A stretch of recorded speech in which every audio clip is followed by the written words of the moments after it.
이스라엘과 팔레스타인의 싸움은 어제 오늘의 얘기가 아닙니다. 며칠 전에도 뉴스를 보니까요, 팔레스타인 쪽에서 박격포를 이스라엘을 향해서 쏜 것 같아요. 이스라엘이 가만히 있겠습니까? 그들은 반드시 보복 공격을 하거든요. 인명피해가 났더라고요. 이 둘의 싸움은 날이 갈수록 더 악화되는 것 같습니다. 저들이 언제부터 싸웠는가 역사적으로 거슬러 올라가 보면 저들의 싸움은 아브라함의 아들 이삭과 이스마엘 때부터 싸웠습니다. 그때부터 싸운 싸움이 광야 40년 동안에는 이스라엘과 에돔 족속과의 싸움으로 계속 이어졌습니다. 그리고 오늘날에는 이스라엘과 아랍의 중동 전쟁으로 그 싸움이 계속 이어지게 되는 것입니다. 아랍은 끊임없이 테러를 하고요, 이스라엘은 반드시 보복 전쟁을 합니다. 과연 저 전쟁이 언제나 끝날까? 아무래도 예수님 재림하셔야 끝날 것 같습니다. 왜 저렇게 싸우지요? 그 싸움의 원인이 있습니다. 그 원인 중에 한 가지가 뭐냐면 이스라엘이든 팔레스타인이든 아랍국이든 그들에게는 용서가 없습니다. 용서가 없습니다. 이에는 이, 눈에는 눈이라고 하는 이 동해복수법이 항상 그들에게 있기 때문에 보복과 안갚음 계속됩니다. 이 용서가 없는 한 이 중동 지역의 평화는 결코 이루어지지 않을 것입니다. 그리스 로마 신화를 보면 여러 신들이 등장하는데요, 신들도 머리 터지게 싸워요. 아니, 신들이 왜 저렇게 싸울까? 그 신들의 공통적인 특징이 있는데 그건 역시 그 신들에게도 용서가 없어요. 천상에 있는 신들인데도 보복, 복수의 전쟁이 계속 일어나는 것을 그리스 로마 신화에서 볼 수 있습니다. 이처럼 땅이든 천상의 세계든 용서가 없으면 다툼, 분쟁, 상처만 있을 뿐입니다. 프랑스 나폴레옹 군대를 보기 좋게 격파한 영국의 웰링턴 해군 제독이 있습니다.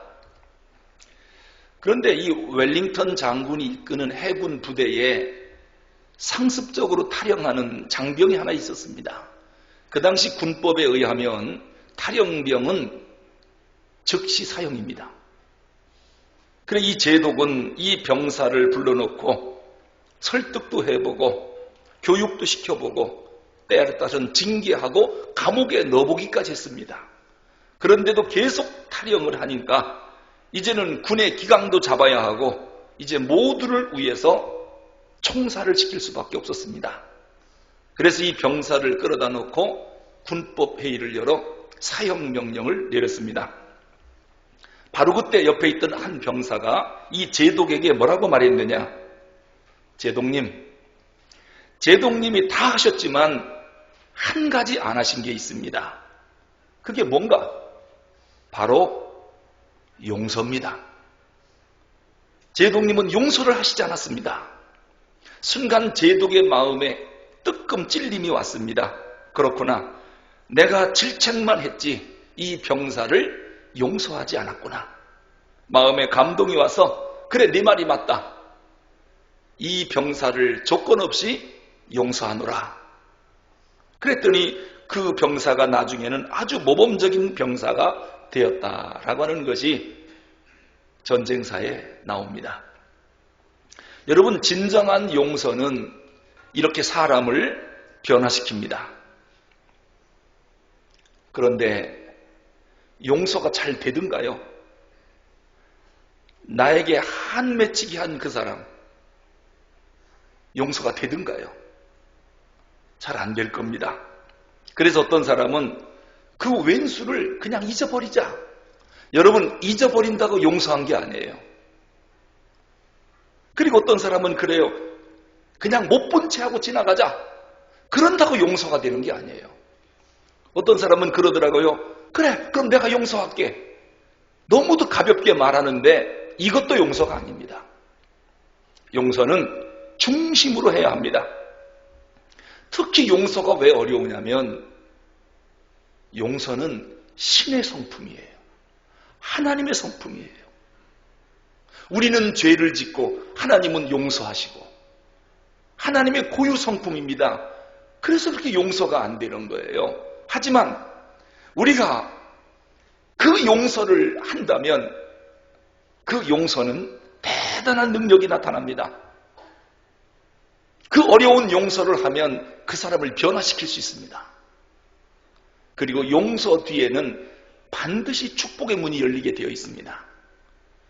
여러분, 축복의 문이 닫힌 것 같습니까? 그렇다면 혹시 용서하지 못한 게 있는가? 그게 있는 한은 복의 문이 안 열립니다. 꼭 기억하시기 바랍니다. 오늘은 주기도문 강해 8번째 시간입니다. 이제 다음 주가 9번째 마지막으로 강해할 건데요. 오늘 본문에서 예수님이 우리에게 어떤 기도 내용을 가르쳐 주셨느냐?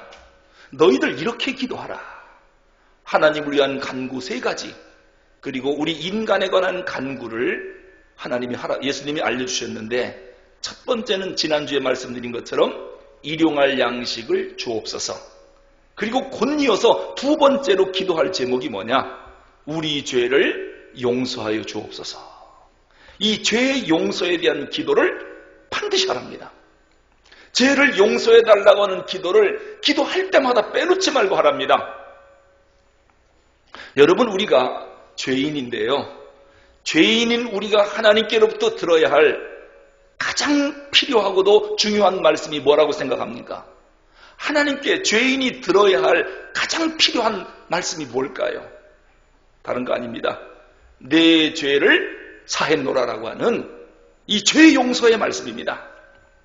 우리가 하나님께 받아야 할 복이 많습니다만은 이 복은 반드시 받아야 하고 앞으로도 계속 받아야 할 복이 있습니다. 그 복이 뭐냐면 죄 사함의 복입니다. 죄 용서의 복.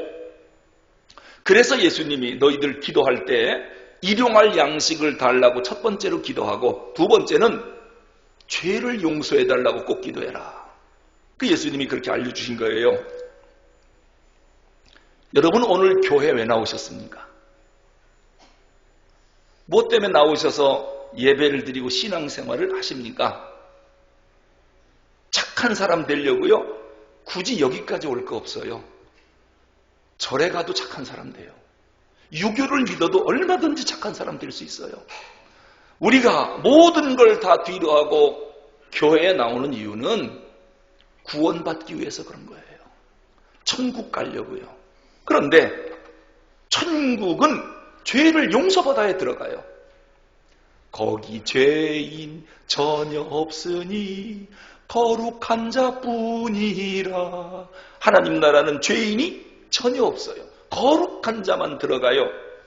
그러니까 이 죄인의 모습으로는 하나님께 갈 수 없기 때문에 사죄의 은총이 있는 교회에 나와서 용서해 주신 하나님 앞에 감사 예배를 드리려고 오늘 우리가 나온 것입니다. 그래 독일 신학자인 F.B. 마이어라고 하는 분이 이런 얘기를 했습니다. 오늘 주기도문을 뭐라고 해석했느냐? 우리는 날마다 일용할 양식이 필요하듯이 하나님의 용서가 날마다 필요한 자들이다. 여러분, 일용할 양식 날마다 필요하죠? 하나님의 용서도 날마다 필요한 사람들이에요. 하루 3번 밥을 먹어야 되잖아요. 하루 3번이 뭡니까? 순간순간 용서를 받아야 되는 사람이 우리들이라는 거예요. 아울러 신학자 알렉산더 마클라렌이 이런 얘기를 합니다. 하나님은 우리가 빵이 필요하듯 만들었듯이 용서가 필요하도록 만들었다. 우리는 빵이 필요하도록 하나님이 만들었답니다. 마찬가지로 용서가 필요하도록 우리를 만들었다. 세상 살아가려면 매일의 양식이 필요합니다. 또한 매 순간마다 죄 용서를 받아야 하는 것, 절대적으로 필요합니다. 왜 죄 용서를 순간순간 받아야 하느냐? 나온 바 본향에 다시 들어가야 되거든요. 나온 바 본향 하나님 나라에 못 들어가면 아무 의미가 없습니다. 구원받아야 됩니다. 그래서 순간순간 우리는 죄를 용서받아야 되는 것입니다. 그러면 그토록 소중한 죄 용서, 이 사죄의 은총은 어떻게 우리에게 주어지는 것입니까? 우선 천국에 못 들어가게 하는 이 죄라고 하는 것, 이게 도대체 뭐냐는 거예요. 우리가 죄에 대한 개념을 정확히 알지 못하면 나도 모르게 자꾸 죄를 지으면서 그게 죄가 아닌 줄 알아요. 자, 죄가 뭔지 한번 자세히 짚고 넘어가겠습니다. 왜 우리가 죄를 정리해야 되느냐면 요즘 현대인들 가운데 이 죄에 대해서 오해하는 사람이 많이 있어요. 현대인들은 이 죄를 하나의 심리학적으로 봅니다. 또는 사회학적으로 보려고 그래요. 어떤 사람은 죄를 공리주의로 보고 또는 상대주의로 죄를 봅니다. 아주 잘못된 생각이거든요. 이게 무슨 뜻이냐면 현대인들은 이런 생각을 합니다. 죄라고 하는 게 별거 있냐? 남에게 해만 안 끼친다면 무슨 짓을 한든 어떠냐? 이런 생각을 합니다. 남에게 해만 끼치지 않는다면 무슨 짓을 해도 다 괜찮은 거다. 다시 말씀드리면 너도 좋고 나도 좋은 것이라면 어떤 짓을 하든 나쁠 게 뭐가 있냐? 그게 왜 죄냐? 여러분, 이거 무서운 생각입니다. 여기서 공산주의 사상이 나온 거거든요. 이 말은 결과에 의해서 방법을 정당화한다, 그런 얘기입니다. 비록 나쁜 방법을 썼더라도 결과만 좋으면 그 결과가 나쁜 방법도 정당화시킬 수 있다고 하는 말도 안 되는 이론입니다. 이와 비슷한 속담이 우리 속담 가운데 있습니다. 제가 별로 안 좋아하기 때문에 학교에 있을 때 애들한테 이 속담, 이건 잘못된 거다 바르게 가르쳐줬어요. 그게 바로 뭐냐면 뭐로 가도 서울만 가면 된다. 아주 못된 속담입니다. 서울은 못 가는 한이 있더라도 바로 가려고 노력하는 것, 이것이 옳은 일 아닙니까? 어떤 편법을 쓰든 무슨 불법을 쓰든 서울만 가면 되지 않느냐? 방법이야 좋든 나쁘든 목적만 이루면 되는 거 아니냐? 세상에 이런 법이 어디 있습니까? 서울은 못 가더라도 한 발짝을 가더라도 올바른 길을 가야지요. 결과가 아무리 좋아도 과정이나 방법을 정당화시킬 수는 없습니다. 결과가 좋다고 해서 방법은 아무렇게 해도 상관없다. 이게 공산주의 논리입니다. 그러므로 죄라고 하는 것을 상황 논리나 상대적으로 보면 안 됩니다. 죄는 하나님과 나 사이의 절대적인 관계에서 생각을 해야 됩니다. 다시 말씀드리면 내 생각대로 이러니까 죄고 저건 죄가 아니다. 여러분, 내 생각이 옳습니까? 내가 죄가 아니라고 해서 그게 죄가 안 됩니까? 내가 죄라고 해서 그게 죄입니까? 죄는 하나님 앞에서 절대적인 기준으로 죄 문제를 생각해야 돼요. 내가 아무리 죄가 아니라고 해도 하나님이 그거 죄다 하면 죄인 겁니다. 내가 아무리 죄라고 해도 하나님이 그건 죄가 아니다 하면 죄가 아닌 겁니다. 죄의 절대적 가치 기준은 하나님입니다. 그런데 우리는 하나님을 제쳐놓고 내 생각으로 좋으면, 모두에게 좋으면 까짓거 죄될 게 뭐가 있냐, 이런 잘못된 생각들을 갖고 있는 것입니다. 자, 그렇다면 여기서 한 가지 더 생각할 것은, 그럼 성경은 죄를 뭐라고 말하느냐? 도대체 뭐가 죄라고 성경은 말하는가? 이것이 우리의 기준이 되어야 됩니다. 성경을 읽다 보면 죄라고 하는 단어들이 상당히 많이 나옵니다. 그런데 우리말 성경으로 번역할 때는 전부 죄라고 번역했지만 원어 성경에 보면 단어들이 각각 다 다릅니다. 특히 헬라어 성경에 보면 이 죄라고 하는 단어가 크게 5가지가 나옵니다. 근데 이걸 전부 죄라고 번역을 하니까 우리는 다 똑같은 죄인 줄 아는데, 이 5가지 단어를 살펴보면 아, 그런 것 저런 것들이 다 죄로구나 라고 하는 것을 우리가 알 수 있습니다. 우선 첫째로 죄라고 하는 단어에 하마르티아라고 하는 단어가 있습니다. 하마르티아. 관역을 맞추지 못하다, 관역에서 빗나가다, 그런 뜻입니다.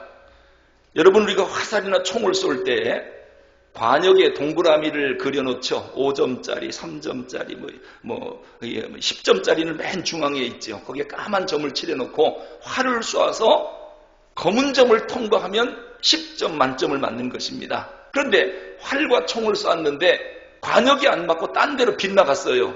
이걸로 보고 하마르티아라고 그래요. 이게 이 죄라고 하는 의미인데, 이게 무슨 얘기냐면 마땅히 해야 할 일을 하지 못하는 것, 정해진 기준을 정확히 맞춰야 되는데 그걸 못 맞추고 빗나간 것, 마땅히 해야 할 일을 하지 못한 것, 그것을 하마르티아, 죄라고 합니다. 물론 남의 물건을 도둑질한 거 죄입니다. 사람을 죽인 살인 죄입니다. 간음 죄입니다.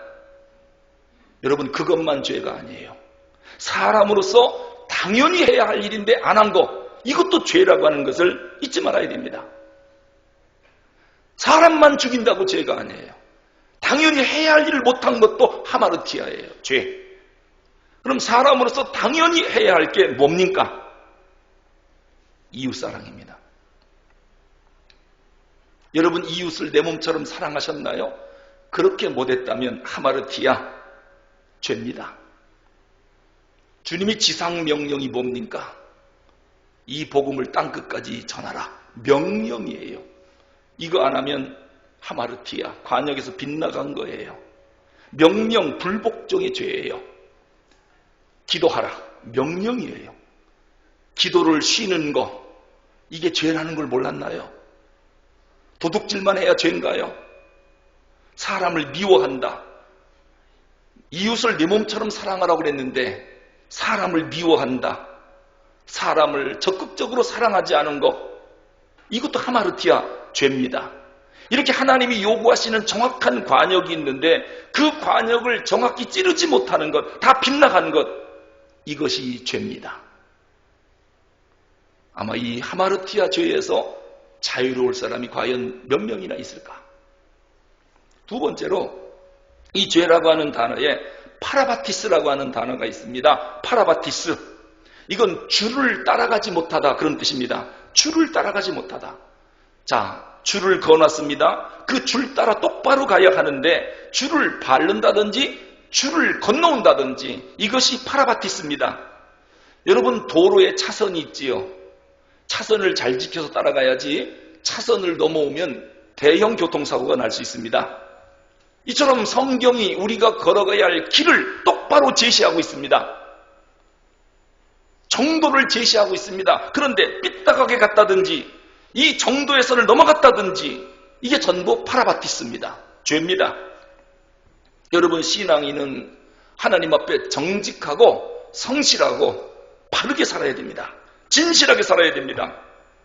그런데 살짝 거짓말을 합니다. 말씀에 약간 삐딱하게 나갑니다. 살짝 외도를 갑니다. 이게 파라바티스입니다. 이게 죄입니다. 그 다음에 세 번째로 죄라고 하는 단어에 파라푸토마라고 하는 단어가 있습니다. 이건 슬리핑 어크로스라고 해요. 미끄러져 넘어지다. 파라푸토마. 여러분, 굳게 서 있어야 될 사람이 자제하지 못해서 미끄러져 넘어지는 경우가 있습니다. 왜 넘어지느냐? 끊임없이 솟아나는 욕정과 욕심과 탐욕, 자기 감정, 시기, 질투, 이거를 다스려야 되는데 이걸 못 다스려서 그만 넘어지고 말았습니다.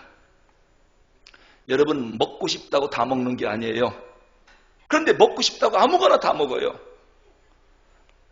자고 싶다고 아무 데서나 막 자고 있어요. 가고 싶다고 어디든지 다 가버려요. 이게 넘어진 거예요. 여러분, 아무거나 먹는 거 아니에요. 아무 데서나 자면 안 돼요. 아무 데나 가면 안 돼요.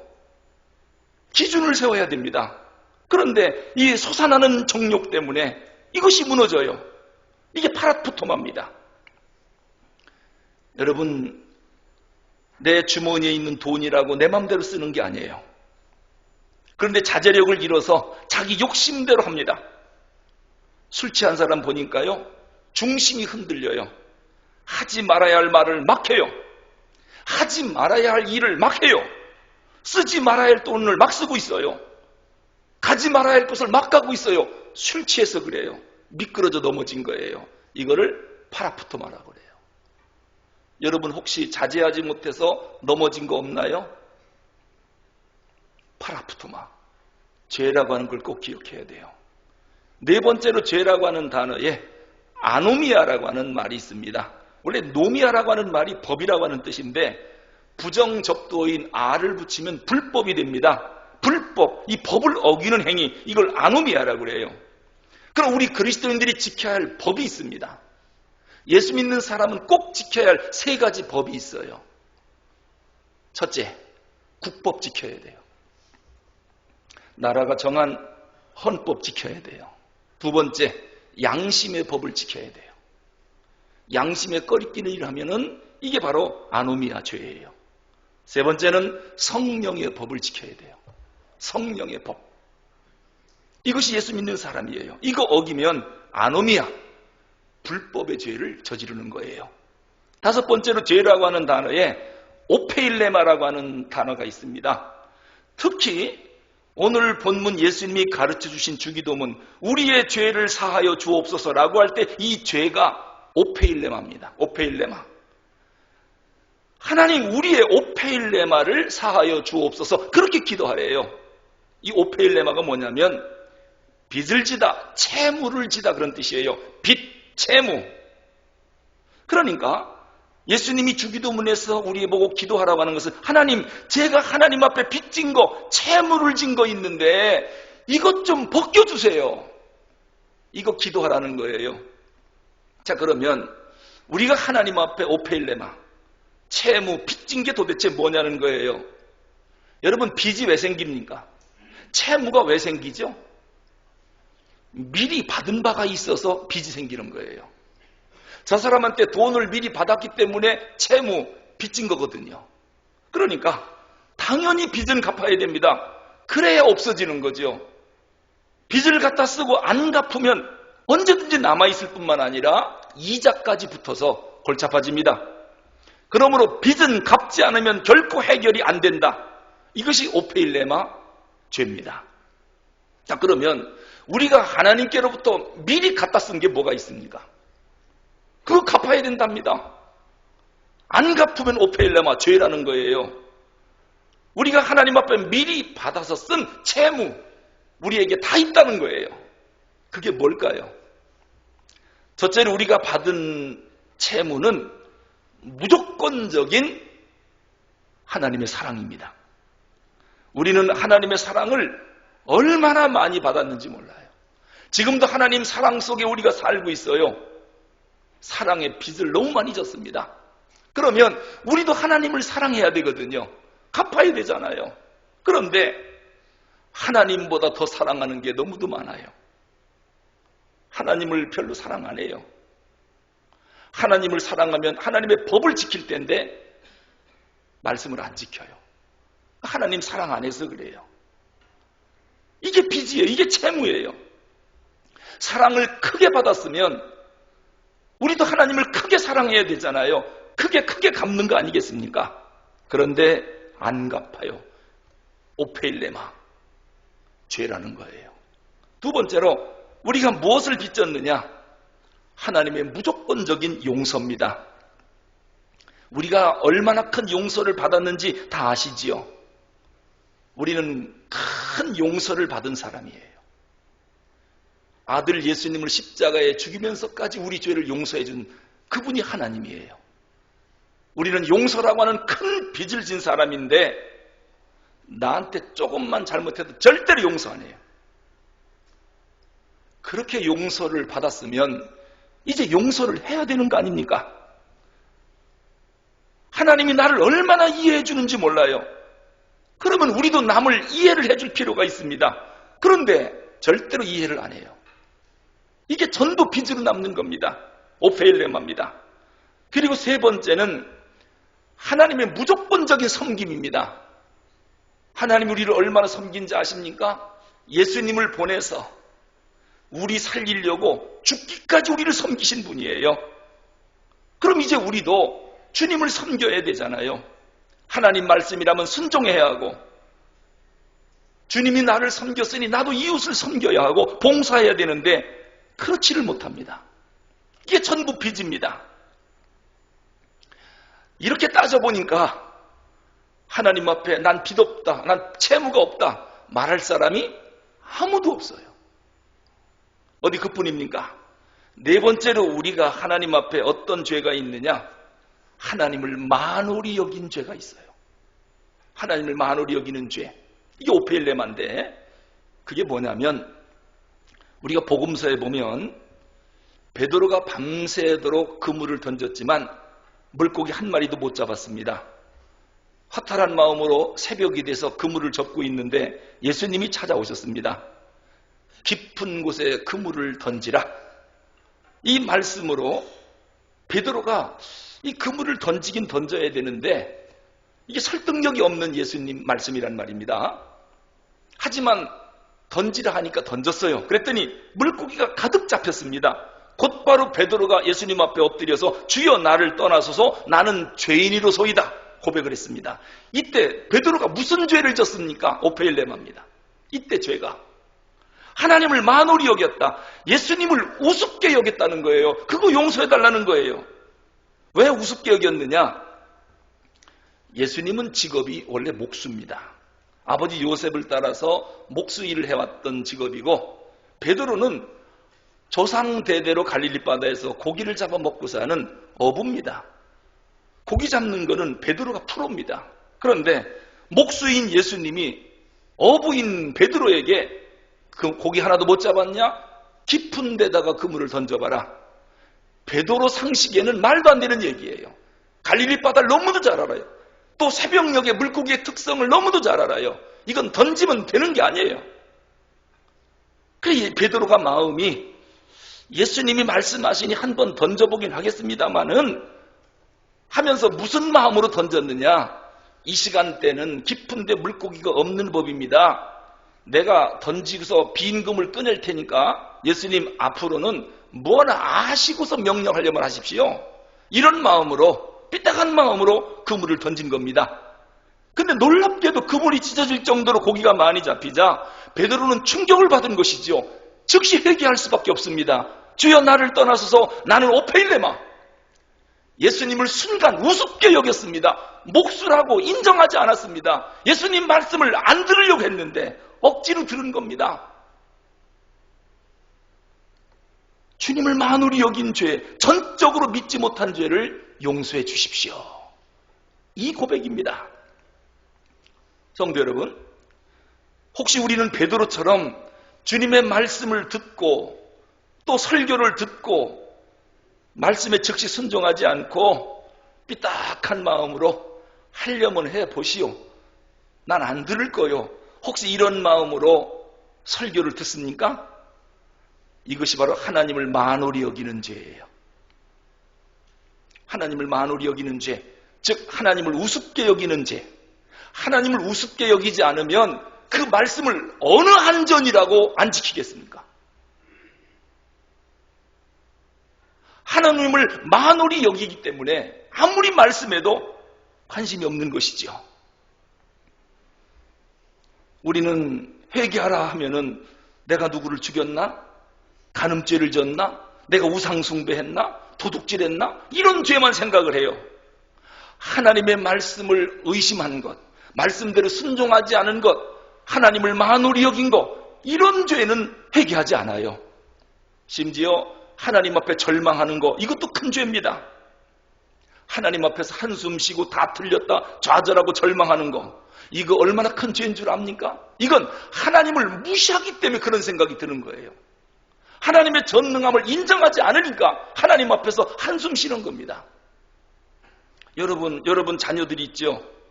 부모 앞에 와서 한숨 쉬고 어머니 아버지 나 차라리 죽을까 봐요, 이런 절망적인 얘기 해대면 부모 가슴에 이것처럼 못 박는 불효자가 어디 있습니까? 마찬가지입니다. 하나님 앞에서 우리는 마땅히 감사해야 하고 기뻐해야 하고 찬양해야 할 사람들이 그 전능하신 하나님 앞에 와서 좌절하고 절망하고 한숨 쉬고 눈물 흘리고 하나님의 마음을 얼마나 아프게 하는, 이것은 하나님을 우습게 여기니까 이런 일이 가능한 거예요. 하나님을 하나님으로 인정하지 않기 때문에 그 앞에 와서 한숨 쉬는 거예요. 이게 오펠레마입니다. 죄입니다. 어떤 사람은 차라리 죽어버리고 싶다. 여러분, 생명이 누구 건데 내가 나를 끊으려고 합니까? 이게 하나님 앞에 얼마나 큰 죄인 줄 아십니까? 이런 말은 농담으로 해도 안 됩니다. 무엇보다도 하나님 앞에 큰 죄는 예수를 믿지 않는 죄예요. 성령께서 그렇게 마음의 문을 두드리고 열으라고 해도 안 열어요. 성령의 역사를 회방하는 죄 결코 용서받지 못합니다. 성령의 감동이 있음에도 불구하고 말씀대로 순종 안 해요. 이성적으로는 순종해야 한다는 거 알아요. 성령이 역사해요. 그래도 순종 안 해요. 계속 성령의 역사를 거역해요. 이게 바로 성령을 무시하는 죄입니다. 아울러 여기서 한 가지 또 기억할 게 있습니다. 우리가 짓는 모든 죄는 하늘나라 행위록에 전부 기록된다는 점. 하늘나라에는 계시록에 보니까 생명록이 있고 행위록이 있어요. 생명록의 이름은 예수를 구주로 영접하는 자는 생명록에 이름이 올라가고, 생명록에 기록된 자는 다 하나님 나라에 들어가더라. 행위록은 뭡니까? 우리가 한평생 살으면서 지었던 모든 일들입니다. 자, 내 죄가 행위록에 다 기록된다는 사실, 이거 잊으면 안 됩니다. 자, 그러면 내가 참 잘못했구나, 다시는 그런 못된 짓 하지 말아야지 혼자 뉘우쳤습니다. 그 죄가 없어진 걸까요? 뉘우친다고 없어지는 게 아닙니다. 다시는 그런 짓 말아야지, 그런다고 지금까지 지은 죄가 없어지나요? 그런다고 없어지는 게 아닙니다.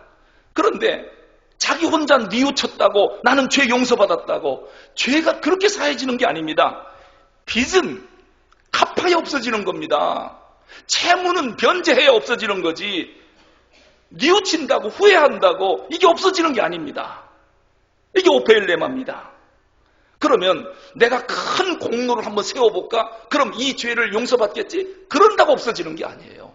공로 세운다고 죄가 없어지는 게 아닙니다. 빚은 빚진 그분에게 갚아야 빚이 없어지는 겁니다. 그래서 빚은 주관적인 문제가 아니에요. 반드시 하나님 앞에서 죄은 죄를 갚아야 되는 겁니다. 그런데 우리가 갚을 수가 있나요? 죄만 지을 줄 알지 갚지를 못하는 거예요. 그래서 하나님이 큰 결심하기를 독생자 예수 그리스도를 보내주신 거예요. 그리고 우리 죄를 대속해서 죽게 만드신 거예요. 그러면서 누구든지 예수 믿으면 멸망치 않고 영생을 얻게 해주겠다, 죄 용서를 해주겠다는 새로운 길을 열어놓으신 거예요. 그래서 기독교가 오직 예수, 오직 예수, 그리고 교회마다 십자가를 걸어놓은 이유가 뭔 줄 아십니까? 죄를 유일하게 갚아준 분이 예수님이기 때문입니다. 그리고 또 한 가지 기억할 것은, 이 죄라고 하는 빚은 하나님 심판대 앞에 섰을 때 반드시 계산할 때가 온다라고 하는 겁니다. 여러분, 이 땅에서 죄를 지으면 몰래 숨어서 그럭저럭 살아갈 수도 있어요. 어떤 사람은 해외로 도피해갖고 그냥 10년, 20년 몰래 숨어 살아요, 죄 짓고도. 그러다가 어떤 사람은 붙잡혀서 들어오기도 하고, 안 붙잡히면은 아마 평생을 죄 짓고도 안 들키면 살 수 있을지 모르겠습니다. 그러나 이 죄라고 하는 이 빚은 심판날 반드시 심판받습니다. 누구도 예수님의 심판대를 못 피합니다. 어떤 일이 있어도 이 빚은 갚기 전에는 해결이 안 됩니다.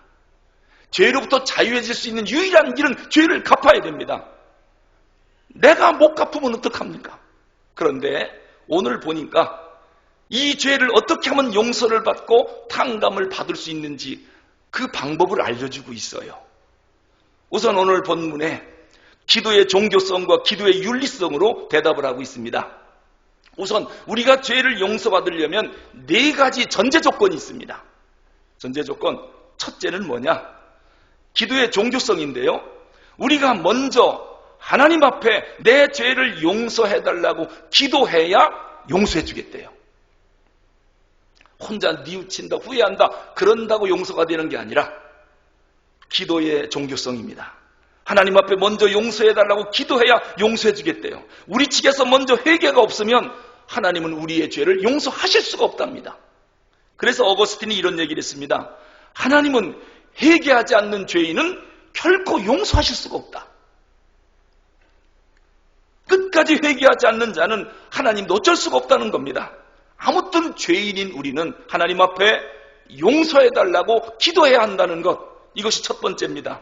그래서 예수님이 오늘 기도를 가르쳐 줄 때 우리의 죄를 사하여 주옵소서, 이 기도 꼭 하라는 거예요. 그 다음에 두 번째로 기도의 윤리성입니다. 우리가 하나님 앞에 죄를 용서받고 싶다면 전제 조건이 있어요. 나에게 잘못한 사람을 먼저 용서해 주라는 거예요. 내가 먼저 남을 용서한다. 나한테 잘못한 사람을 용서한다. 그리고 나서 하나님 앞에 용서해달라고 기도하라는 겁니다. 이게 기도의 윤리성이에요. 근데 나는 나한테 잘못한 사람을 전혀 용서하지 않으면서 하나님 내 죄를 용서해 주십시오, 그런다고 용서가 되는 게 아니래요.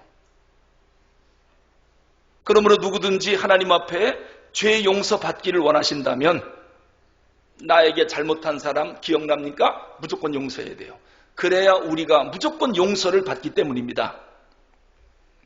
그런데 어떤 분은 얼마나 가슴에 한이 맺혔는지 목사님 다 용서하겠는데 그놈의 인간 안 됩니다.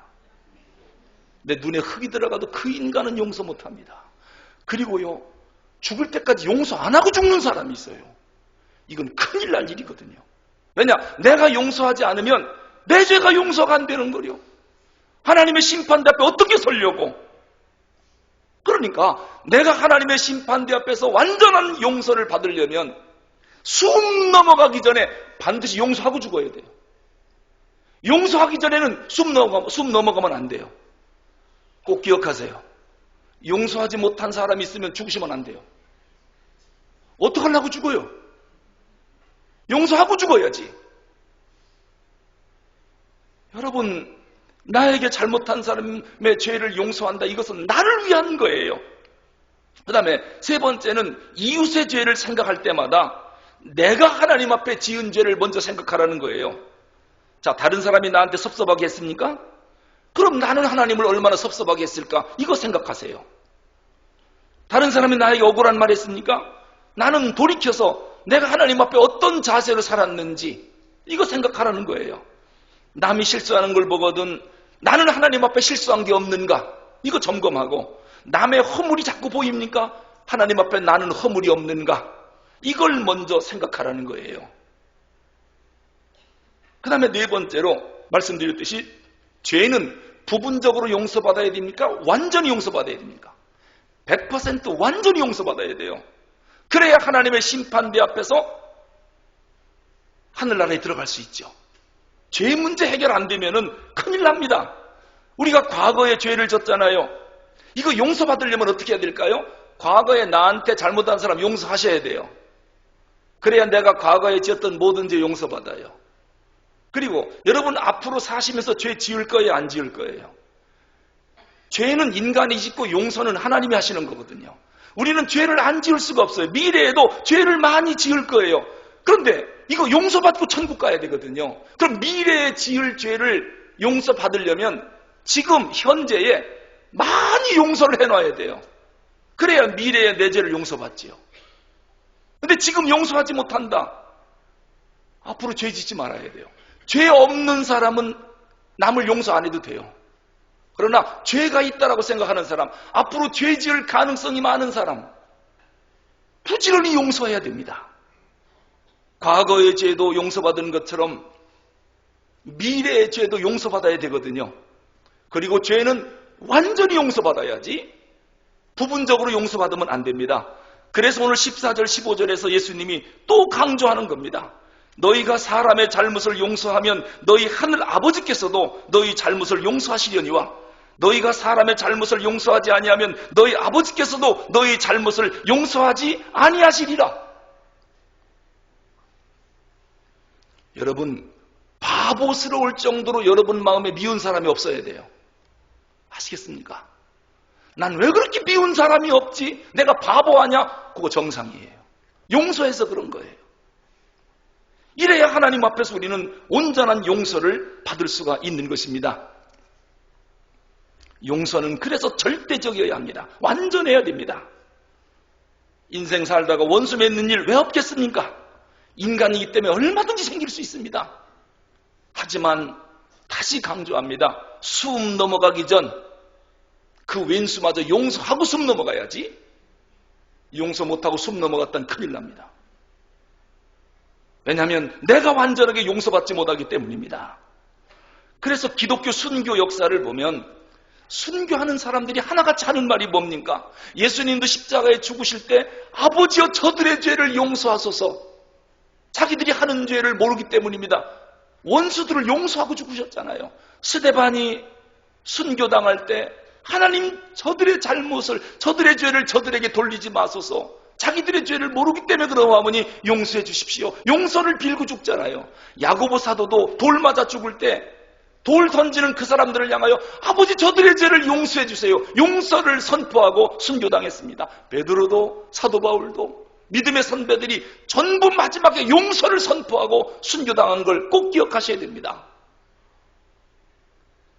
그래야 마지막 내 앞에 천국문이 열리기 때문입니다. 천국 가는 절대 조건 3가지. 첫째, 예수 믿는 믿음이 있어야 돼요. 두 번째, 어린아이와 같은 겸손한 마음이 있어야 돼요. 어린아이 같지 않으면 천국 못 간다고 그랬어요. 세 번째, 죄를 용서해주는 용서. 이 3가지가 있어야 하나님 나라가 열리는 것입니다. 기도하겠습니다.